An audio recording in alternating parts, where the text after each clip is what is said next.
You good? Hey guys, it's me, Shawnice, and I'm here at Multi Audio Recording Studio in Georgetown, South Carolina, the home of the Immaculate Conceptions Podcast. And this is our inaugural episode. So thank you guys for tuning in and supporting.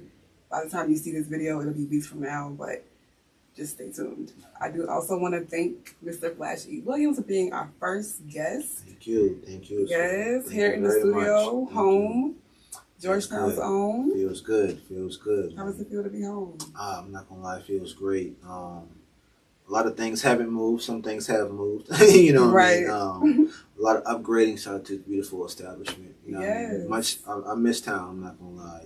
And you said this is your first time home in almost 5 years. About 5 years since the pandemic. I came Right. home in the middle of the pandemic. When flying was super cheap. You know what I mean? I remember that. I forgot about that. I came April 16th, like right in the middle of the pandemic wasn't even a month old yet in Atlanta, and I came here, and that was the last time I was here, man. That was a crazy time. I literally remember because my birthday is March 29th, so I was coming. It was about a weekend. Right. Yeah, I was going to like the beach for the weekend, and they just canceled all my plans. Shut down. Absolutely the not. airport was so empty. It was 6 people on my flight to Myrtle Beach. I'll never forget it. How did you feel traveling during that? I mean, I take good care of my immune system for the most part. I mean, even though I did catch COVID like 3 times. Really? I mean, the second time was, I ain't gonna lie, that second time was brutal. Like that second time, I thought he was calling me home. Boy, I ain't gonna lie, that second time was rough. But I only had it once. Thankfully. I had it 3 times. Like the first and the third wasn't bad, but that second time was. But traveling, it wasn't too bad. Okay, and so what you been getting into since you got here? Like I said, I just touched down earlier today. Actually, in town for my mom's birthday. My mom's turned 70 this past Tuesday. Big shout out to mom. So. Doing her 70th birthday party tomorrow. So a bunch of family and friends coming over. We got all of the good old perlo and fried fish all of that oxtails. And I went and bought some. My sister and my old lady, they made a rum punch, and man, it's gonna be a great time. My mom rented a porta potty. She went and got some tents from Wild's Funeral Home. About to do it. Nah, it's gonna be a good time. I got my boy Apollo spending tomorrow. You know what I mean? So it's going to be a good time on Penny Royal, man. Yes, so I'm happy. I'm glad to be here, man. Amazing. So tell me about Atlanta. Like, what made you... I know you said you went to Clark Atlanta University, right? Absolutely. Yes, shout out to the illustrious. Absolutely. Yes. Find a way or make one. I actually went to Clark Atlanta, too. Yeah, she did. I was there for a while. I love that place. So many, like, amazing people, artists, entrepreneurs have come out of there. Best times of my life. I can't even. Yeah, it's a different world. It is. Literally. Not to be cliche, but it is. The first month I was there, I didn't leave for like the first month, and then I actually hopped on a bus and I went to Lenox. And I'm not gonna lie, just the black love in the AUC is so strong. When you leave, you almost forget that there are non-black people that live in Atlanta. That's really true though, because I've lived in Atlanta a couple of times now, and it's like so much just like black prosperity. Because like when you come from a small town, you know, we have well-to-do. I mean, you know, people are doing okay, but it's just different. Yeah. Like you at school with celebrities' kids and athletes' kids, and you can just go, you know, to the mall and see wealthy people, lawyers, doctors, whatever, that are black, and that's something that you don't necessarily see everywhere. So I know for me, when I moved back from Atlanta, it was literally culture shock because I actually went to visit upstate South Carolina, and there was not really a lot of black people. Upstate is different.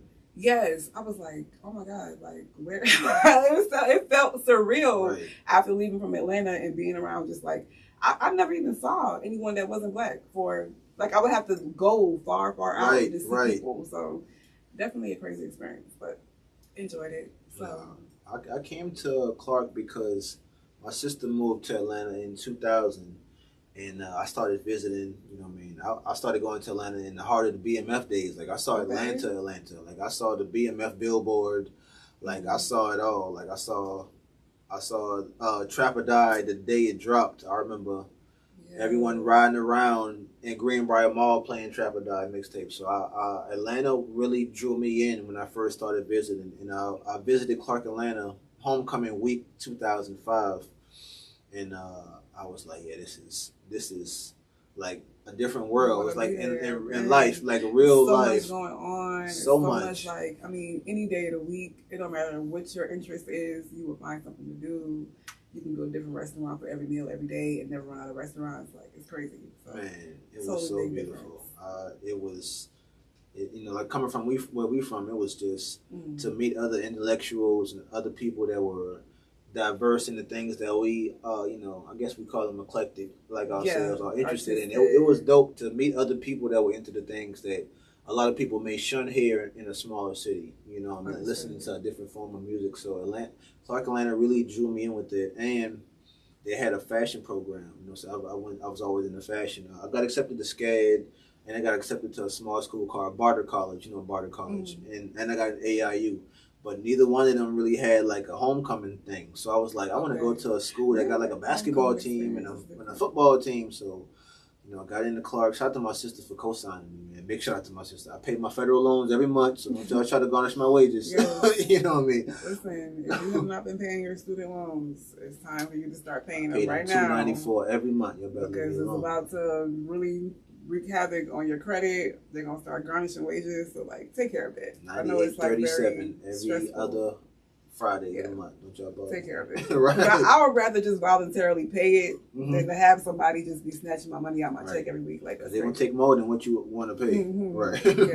Yeah. You're gonna do it either way, so don't make it hard. Absolutely. But anyway, did you feel like you needed to move to a larger city to like further your music career? I'm not gonna lie. Music was always like, music and my fashion were always two things that I kind of did simultaneously all my life. And I just felt like Atlanta was a place where I could do both and be appreciated a little bit more. Yeah. Like, you know what I mean? Like, I felt like, I ain't gonna lie, I was so pissed senior year when I didn't get best dressed. I was so mad. Oh, no. You know what I mean? Like, you know what I mean? I was so mad. I mean, shout out to my boy that won, but I was like... What year did you graduate? I graduated Andrews High School in 2005. You know what I mean? So it was like, I need to go to a place where my art is appreciated. And I felt like Atlanta really... When I got to Atlanta, it was instant. It was like, yo, you a fly cat? Where you from? You from New York? Like, no, I'm from Georgetown. It was like, oh, man, y'all get fly for Southern cats down there.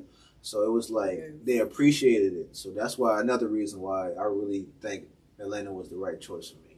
I looked at South Carolina State, don't lie, but it was like, so many people I knew that was going there. It was like, no offense, but I don't want to see y'all again. I feel like a lot of people from this area go to South Carolina State, which is a great school. Great school, all my HBCUs, absolutely. Right, I kind of had the same mindset. Like, I want to meet new people. Absolutely. You know, like we already all went to school together since probably preschool. Facts. Right. Job, so don't definitely understand that. Yes.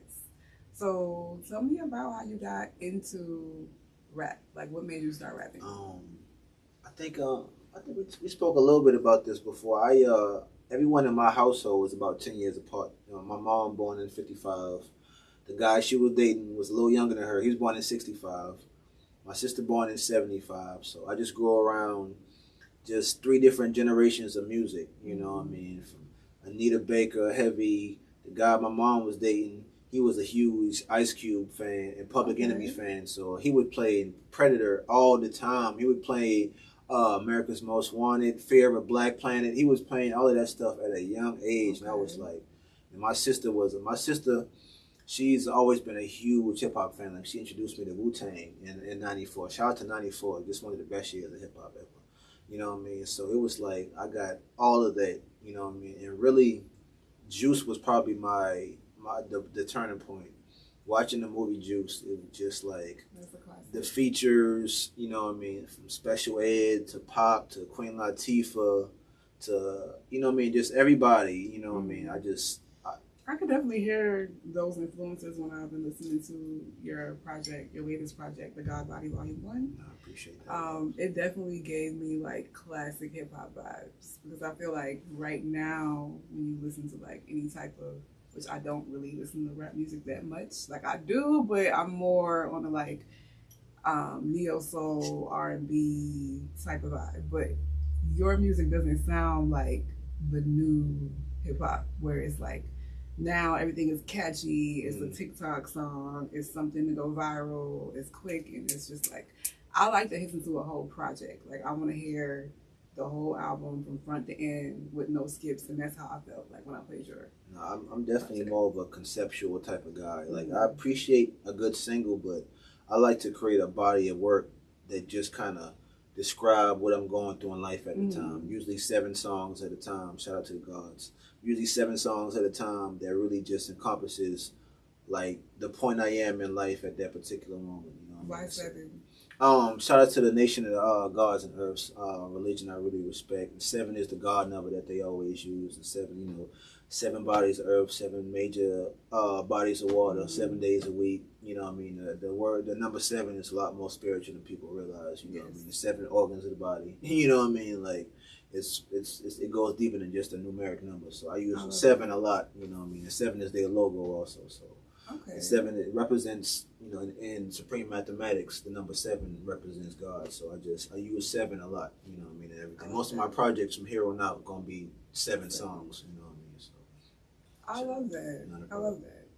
I felt like it definitely, to me, I couldn't really pick a favorite song because I felt like you needed to hear all of it. Like, you can listen to just one, but it just makes more sense because it was like telling a story. Right. Like, I loved all the historical context, all the different quotes from the different, you know, major people in our culture. Right. Like, talk to me about your influences, whether it be for your music or just in general.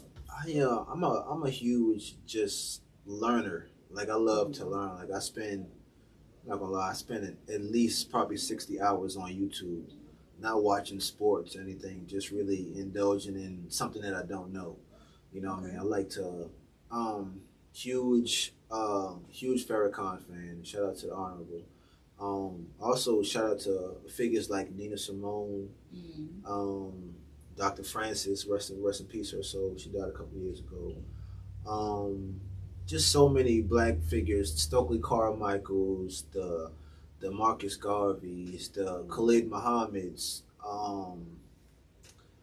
Brother Clarence X. It's just so many figures that I have gained.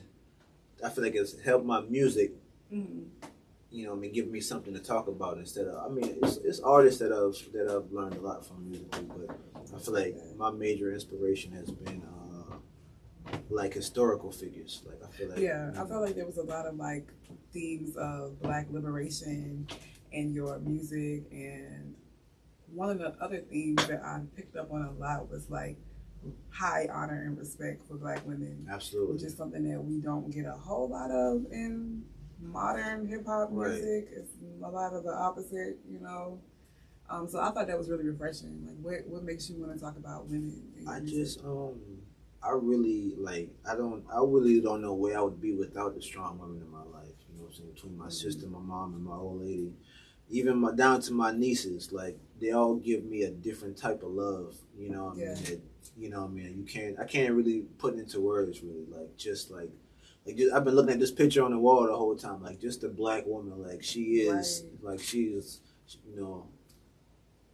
It all comes from her, you know what I mean? So I have to give that respect now. I've been trying to erase the B word for some of my raps, you know what I mean? Sometimes I use it for commercial reasons. I'm trying to eliminate that, but I try to respect the Black woman as high as I can, any chance I get. You know what I mean? Like I love you. I think we should all like respect and honor each other. I feel like there's a lot of just back and forth and infighting for really no reason, because it doesn't 50-50 talks, all type of stuff, you know what I mean? Oh my gosh, that's all you hear about. Like, hey, where the camera at? Yeah, me and my old lady split everything. How about that? And we happy. Y'all better quit letting people negate your relationships on the internet. Y'all better stop that. And she make more money than me. No, I ain't scared to say it. Hey. What y'all feel about that?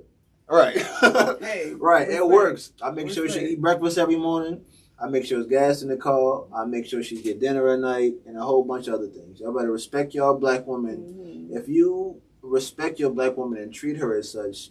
Things like how much you make, sometimes to certain women to do, but we let some of these standards dictate our relationship so much. And it's a lot of reason why a lot of y'all are single out there. Y'all let the internet tell y'all how to be loved. And then the standards are like unrealistic because we all live in different lives. Like what works for me at my house might not work for you at your house, and that's okay. You Absolutely, like, it's okay. I better stop that. It's crazy. It's tiresome. It's like you on the internet and this is like all you see, and it's like, well, this can't be actually the reality of it, because otherwise we wouldn't all still be living our lives. So like, it's find what works for you. Please do. You know what I mean?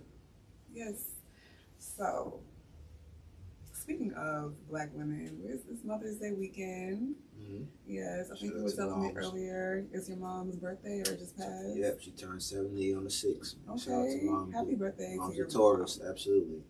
How do you think like your relationship with your mom has impacted your music in any way?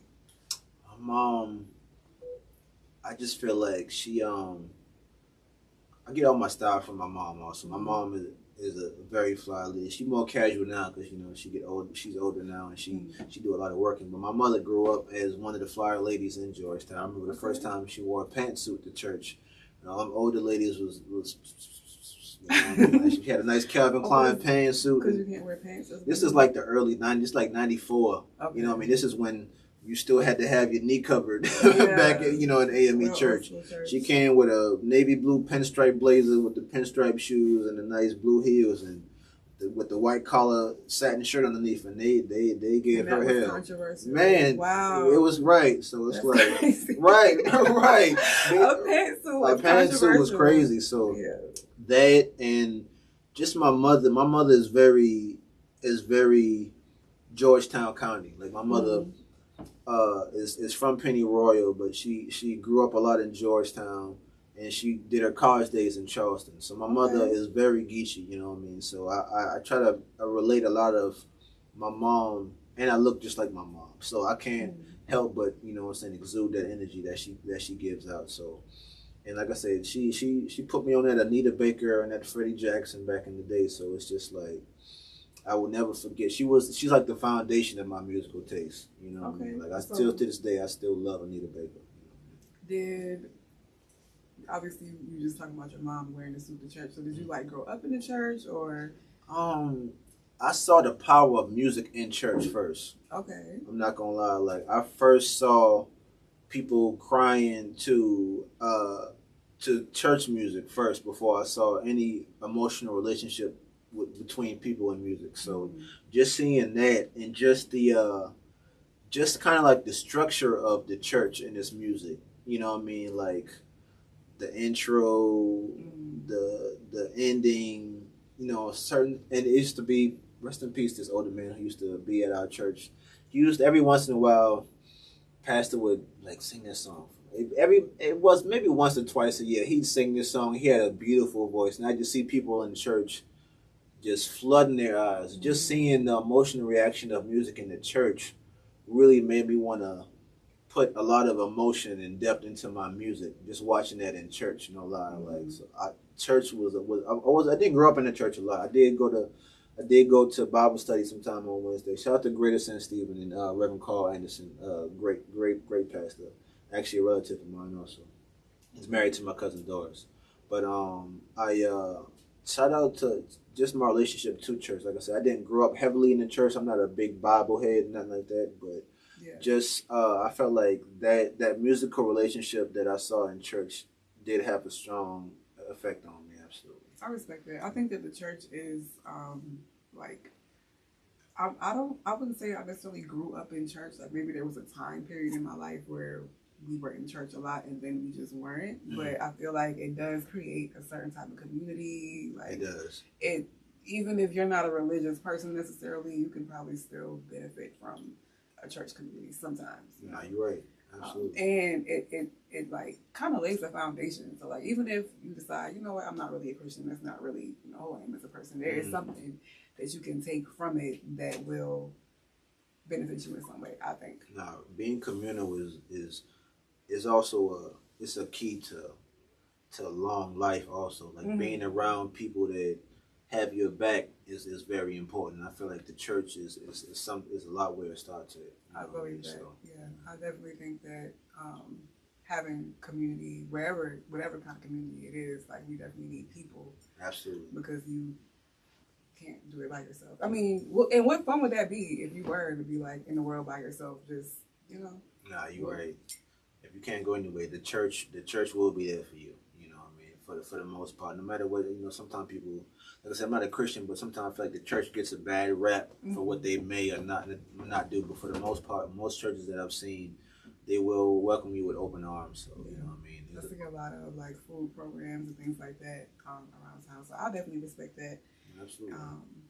Very valuable. And also, I feel like back to what you were saying about the music and how like at different times they play different music to invoke different emotions. Right. And that can transfer over to any genre of music. Absolutely. It's just like how you said you don't want to use the B word, but like sometimes it has a certain effect. Right. Like, you know what I'm saying? Right. Especially if you wasn't really expecting this person to say that. Like, right. Yeah. Nah, it does. It's a little flavorful. Nothing wrong with a little extra spice. Flavor. It's cool. My boy SpongeBob says sentence enhancers. That's funny. Oh my gosh. So what would you say? I think I said this earlier, like when I was listening to your latest project, God Body Volume 1. Make sure you guys stream that on all major platforms. Volume 2 coming soon. Like, I'm not even really a super rap fan like that. Like, I'm more into R&B and neo soul. I've really been getting into like kind of some old school 70s, like 60s R&B. But I felt like listening to your project, it was giving very much like classic hip hop, like 90s and a little bit of early 2000s. It kind of gave me like Rockefeller a little bit, and it almost gave me that feeling of whenever the College Dropout first came out. It's crazy that you mentioned that. We listened to that on the ride here. For real? Absolutely. We listened to that. That's funny. And I'm going to listen to B by Common, another classic album on the way up here. Like, that is like, that College Dropout album really, that was the first hip-hop album I listened to with my mother. And she was like, okay, this is not too bad. That was the first and only hip-hop album I ever listened to with my mom. And that album, crazy that you mentioned Kanye, because me and my best friend Ross was talking about the downfall of Kanye. We hope he gets better, but they used to compare me to him a whole lot in high school just because of our outside the box thinking. Like a lot of my friends definitely made that correlation. Like I definitely have a huge respect for what he's done, and the whole era of 90s hip hop. I try to keep that alive. Like it's just like. It's such a golden era, man. Like every once in a while, I still find an album that I've never heard, and I'm like, man, this is so good. Like, you know what I mean? Even if it's old, even 30 years old, a lot of that stuff, it's still classic. It's timeless. Man. Like you can play it in 30 more years from now and still feel the same way. I listen to Ready or Die at least once a month, still to this day. You know what I mean? I listen to Nas, I Am every week. You know what I mean? Who are your other like hip hop musical influences? The God Rakim, absolutely. Like he was the first rapper that really, I was like, he's rapping better than everybody else. You know what I mean? Like when I first heard him, I was like, this is a step above. So many people. Shout out to Heavy D. Rest in peace, Heavy D. Even though he was like R&B and hip hop, Heavy D was very. Shout out to Big Money Vernon, you know what I mean, Mount Vernon. Das Effects, just everybody. Big Q-Tip fan. I listened to What's the Scenario remix when I was in college, and I would literally like jump off the wall. I would have to close my door when I listened to that song because that was my get my day started song. I was like, okay, we cut on What's the Scenario. That doom doom doom. It would make me. I would get chills on my arm every time. Still to this day when I hear that song, like Black Sheep, love. That's one of my favorite songs. Busta Rhymes. I like Busta. The list is so long. I'm not gonna lie. I'm a hip hop head in and out, man. Like I definitely got that. I love it from the music. Like I loved all the historical context and the quotes from, our major leaders in the culture, like really solid project. And you have to play it all together. So Y'all make sure that y'all stream God Body Volume 1, and then Volume 2 is coming soon. Volume 2 is coming very soon. I got a lot of music I'm releasing this year, but Volume 2, we definitely looking before 4th of July gets here. Another 7 songs. It's already completely but I think I might tease y'all with something before then. You know what I mean? Yeah, I got to get a first listen to one of the tracks. As soon as I get back to Atlanta, I got to get 1 or 2 tracks mixed, and the teaser will be done. So okay. No, you sent me one. I really like that. No, I appreciate that. That's dropping. The single is dropping on the 30th of May. Okay. It's called Mr. Nigga. It's called Mr. Nigga. We can edit it out if we have to. Mr. N-word. Yeah, and then also, this is not going to come out until after. Okay, right. You can talk about it on here if you want to. That song is a song I spent a lot of time sculpting, just about the stereotypes that we kind of feed into as Black people. It's kind of like a song of satire a little bit. That's the kind of vibe that I got from it. I was like, okay, I see what he's doing. Right. And the video is just like the song. The video gonna be dropping soon when I get back to it. You already have the video. Absolutely, been shot. Okay. The video is me doing some Negro tree. I say that. Okay. It's me pouring a 5-pound thing of sugar into a Kool-Aid pitcher. Okay. It's me eating watermelon. It's me. It's like one of those videos. Absolutely, it's one of those videos. No, for sure. I like it. Yeah, I didn't really know what to expect when you told me the name of the song. I was like, okay, well, let's see. My graphic designer, his name, shout out to Jay Slade. Now, Jay Slade is, if you've seen all of his work online with the Nipsey Hussle in the garden, the AI and the Bob Marley in the garden with the AI, that's my boy Jay Slade who did a lot of that stuff. Okay. But I sent him the song, and he was like, bro, I love this song, but I don't think I can do the visuals for this. Cause I'm like, he got like a couple 100,000 followers right now. He's like, bro, if I do this, I'm going to lose a lot of business over this. It's controversial, it's very controversial. But I feel like it's not for everybody. Right. It's for a certain subset of people. Right. So some people might not get it, but that's how art is. We do the art because it's what we want to do. It's subjective. Some people going to think I might not like Black people from the song. That's not what the song is. The song is different. You have to think of it with a different mindset. Right. I hope you. But that's why I say we do the art because it's our art. It's our way of expressing. So some people might not get it, but okay, Nah, you're right. They don't. That's fine. Good. So, okay, you do music, but you also do some fashion designing. Absolutely. How did you get into that? Like I said, I just always, first it's always been hard to shop in Georgetown County. You know what I mean? Like, so just growing up, I was the guy spray painting on clothes. Shout out to all my guys in Angels. I've been spray painting and sewing on clothes since 2002, like a long time. My mom, if I couldn't do it, my mom would do it for me. You know what I mean? So I've been doing that for a long time.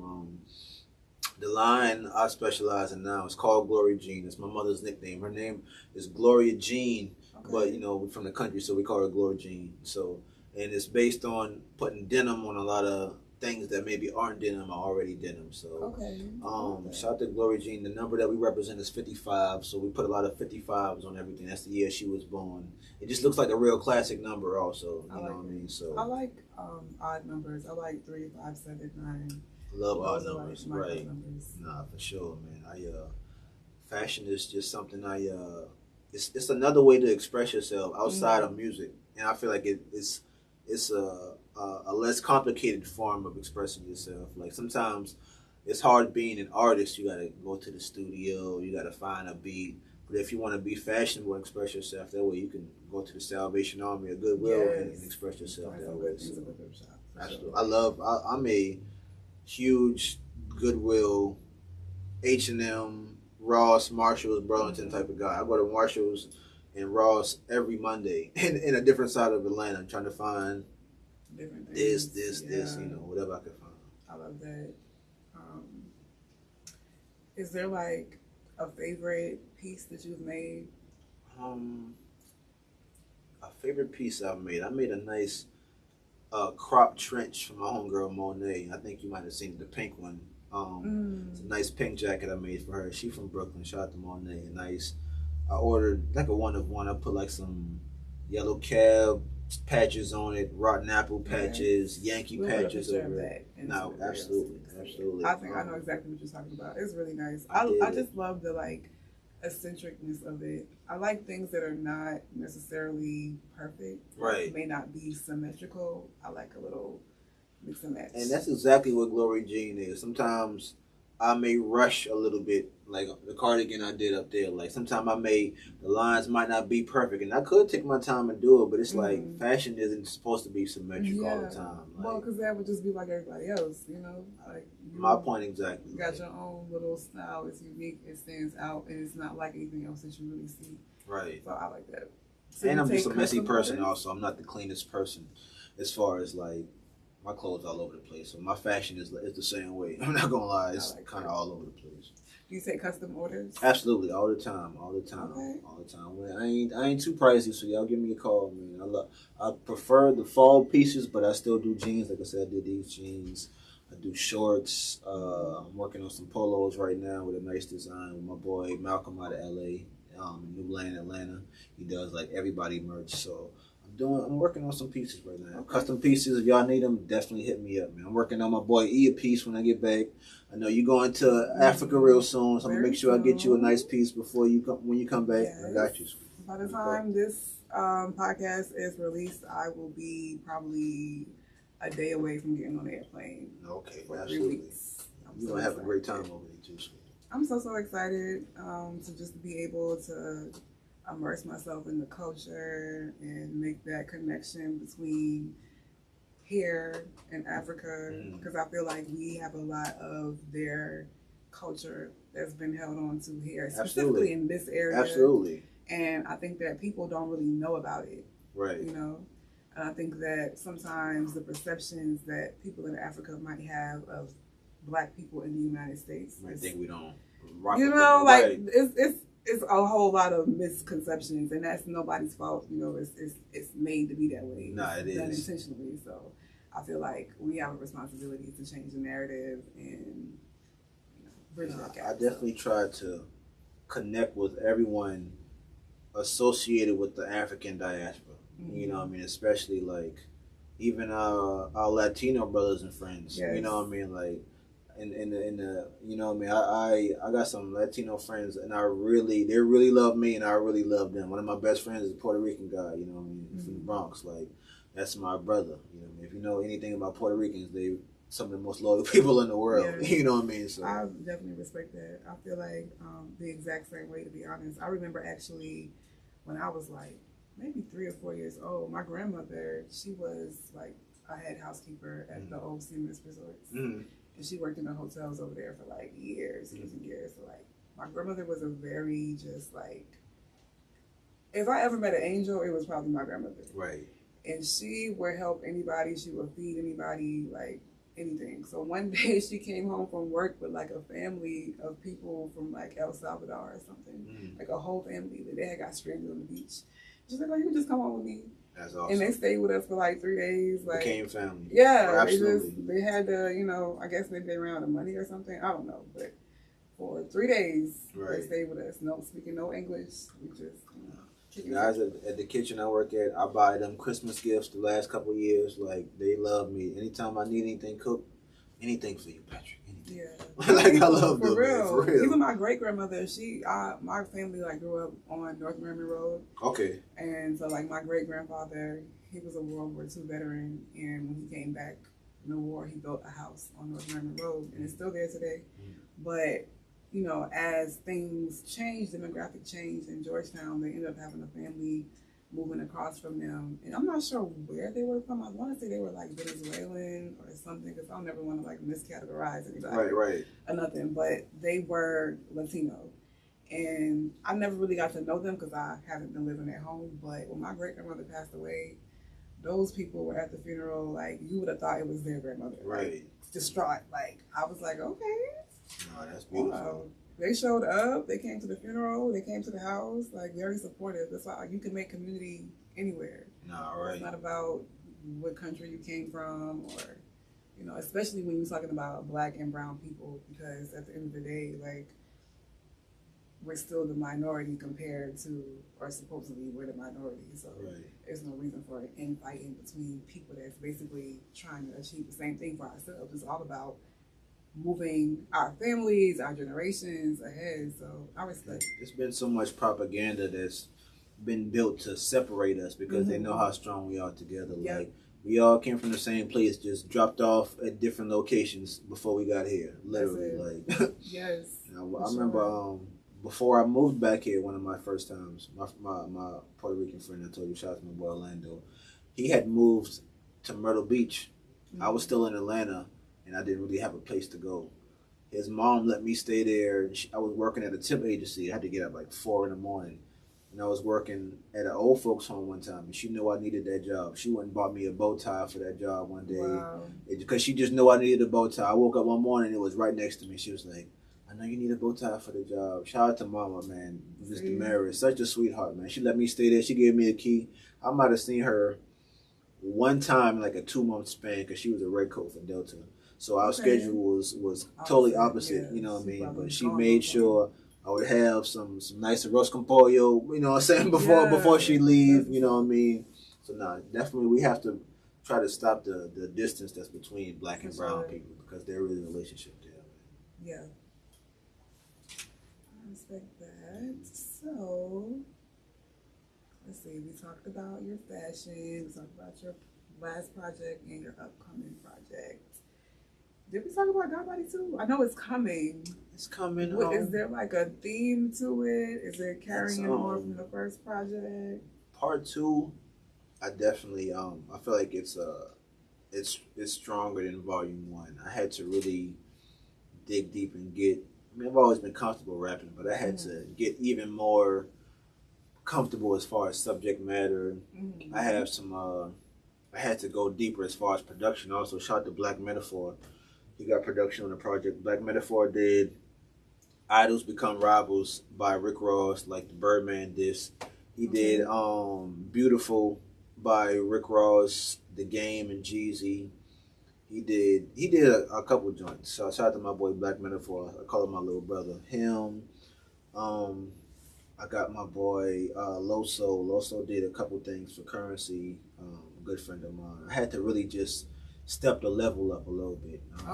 As far as cover, intro, you know what I mean, concept wise. So I mean, I try to just mature as time goes on. Yes. And everything I do. So I can't wait till you guys hear God Body Volume 2. That's actually a great segue into my next question because earlier you were telling me a story about the first time you ever came to this studio. I'm ready for you to hear this story. Here we go, Eda. The first time I came to the studio was 20 years ago, and I was kind of like in a group with 2 other rappers. And I remember one day we sitting around, and he was like, "Yo, I'm gonna grade y'all 3." It was my boy and my homegirl, and he gave me 3rd place as like a grade. And I never forget that. I was like, I didn't take it personal, but it always was a motivation. It was like, okay, there's someone out there that sees I have a weakness. I can't take that personal. I have to use that as motivation. And I think about that like once a month almost. Like I was like, you know what? Not only because he said it, but he's from my hometown. And I always aim to, I look at Georgetown as like, just like, I call Georgetown Jerusalem in the back of my head. It's just like an imaginary place almost, you know what I mean? Like, that's so gifted that people look over because it's in between 2 other major cities out here. So when he said it almost 20 years ago, I just always like, you know what? I have to sharpen my sword as much as I can. You know what I mean? Like, I have to prove to people from Georgetown that we can do this. You know what I'm saying? Shout out to my homies who I was in a group with. Neither one of them rap anymore, but it was just like, I have to keep going also. Like, I can't, you know what I mean? No matter what, some people may not think I'm where I need to be. Some people may think I am where I need to be. But that day always just has been like, you know what? I gotta keep going, you know what I mean? And there's been some rough times in this music, you know what I mean? There's been some lows. That time I first moved back in 2011, I was this close to quitting. I was working at Food Line making $8.50 an hour. It was such a terrible job. But it's also great to see where he is right now in this beautiful establishment, man. He's done the same thing. He's stepped his game up so much, built this beautiful platform, and it's amazing to be in this lovely establishment. Me and him got a great relationship now. We speak all the time on Facebook. It's great to see where he is mentally and spiritually. You know what I mean? We both try to preach eating well, you know what I mean? So it's great to see the growth that not only me but people around me and from my area have accomplished, man. I'm super proud, man. I'm very proud. Tell me about your spiritual journey, whatever you feel comfortable sharing. No, it's no off. I have friends from literally every background you can think of. I have friends who might put a spell on you. I got friends from the Nation of Islam. Literally, I have hardcore Christian friends. Shout out to my boy Cam. I have friends who don't believe there's a higher being. I have friends who are Buddhists. I have friends from so many backgrounds, but me as a well-versed person as far as religion goes, it ain't too many people out there that can really, you know what I mean? Like my brother Tony always said. He said, I debate my peers. Everyone else I teach. You know what I mean? Like, when it comes to certain subjects, I'm not here to debate you because I've done the research on it. You know what I mean? You can't really debate the research that I put in. So it's like, when religion comes, I don't really attach myself to one thing per se, except maybe the nation of gods and earth, because we preach that the black man and black woman are gods. And of course, I understand that if you do your biological homework, you understand that we were the original people of this earth, and you know what I mean? We've been here millions of years before any other person was on this earth. So when it comes to my spiritual journey, I hold that in my back pocket at all times. Like, whenever I'm feeling down, I have to remind myself that, you know, it's a blessing to be black. That's you know what I mean? Like, it is a blessing to be back. Lord, if you bring me back, please don't bring me back as a white man. Or anything else. Bring me back twice as dark. You know what I mean? Like, you know what I mean? Like, that's my spiritual journey. I try to feed into that. I also connect my health journey into my spiritual journey. I understand that if you take care of the body, you know what I mean, you take care of the mind also, and vice versa. So I make sure I connect my body with my spirituality. You know what I mean? I try to watch. I mean, besides the champagne, my drinking is at a very minimum. My consumption of meat is once a week. You know what I mean? I do my berries, my fruits, and my seeds, and my vegetables 6 days a week. You know what I mean? My spiritual journey has been interesting the last couple of years. Like, just reading up on different things. You may sway this way, and then you do your research, and you may sway back the other way. So it's also hard, kind of. Discussing things as far as spirituality goes with people who've made up their mind. You know what I mean? A lot of people, there's no change in their minds on certain things. So it's kind of like, you know, you let people be, but you also, you know, you can't, you know, I don't argue with people because, you know, like I said, I've done the knowledge. You know what I mean? Right. So. No, I mean, I definitely respect it. I feel like whatever you need to believe that is going to, like, help you do what you need to do, hey, good for you. I would never try to tell nobody they need to believe one thing or another.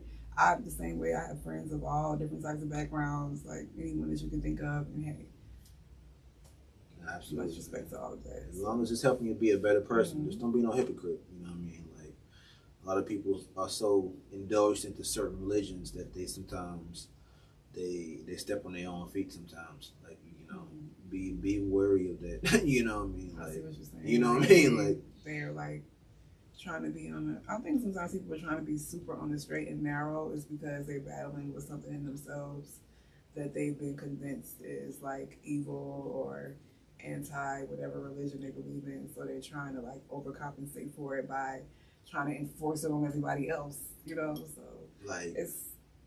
Nah, you're right. Or you might believe in this thing, but you let your child play with toy dinosaurs. It's like, which one came before the other? You gotta think about certain things like that. Pick and choose. You gotta pick and choose, you know what I mean? Like, well, which one was it? You know what I mean? Right. These are a lot of questions that are unanswered. Come on now. That's what it is. Did we miss anything? I feel like we started over so many times. I can't remember when we talked about it. Starting over made it kind of smooth, though. You know what I mean? It made it smooth. It did. Especially when you chop it up. Because we were supposed to have you do like your own little intro where you basically say like who you are. Okay. You know, if you want to do like a little freestyle, I think that would be cool. Okay, no, that's no problem. What am I looking at? I think this one is that one. The light ain't on that one, but is it still working? Okay, all right. Like an intro for the show. You wanted to say something? This is being recorded. You were trying to say something? Oh, okay. All right. Much love, everyone. It's your boy, Flashy the God. I'm here at Multi Studio, here with the lovely Shawnice. We're over here at the Immaculate Podcast, man. Just come through showing some love. I'm home. I ain't been home in 5 years. I had to come bless everyone's presence. Let you guys know. She told me to give you guys a couple words of encouragement. So here we go. No, I ain't playing. Pay attention what the song say. I hope these words just might rub you the wrong way. See, I was born with a gift I cannot hide mine. I'll be concerned with you fellas on the sideline. See, most dudes just react, but I'm the first to think. I don't write diss songs. They ain't worth the ink. See, y'all confused about my religion or another part. Think they know me because my controversial cover art. I'm everywhere like the air that it takes to breathe. They like to make music.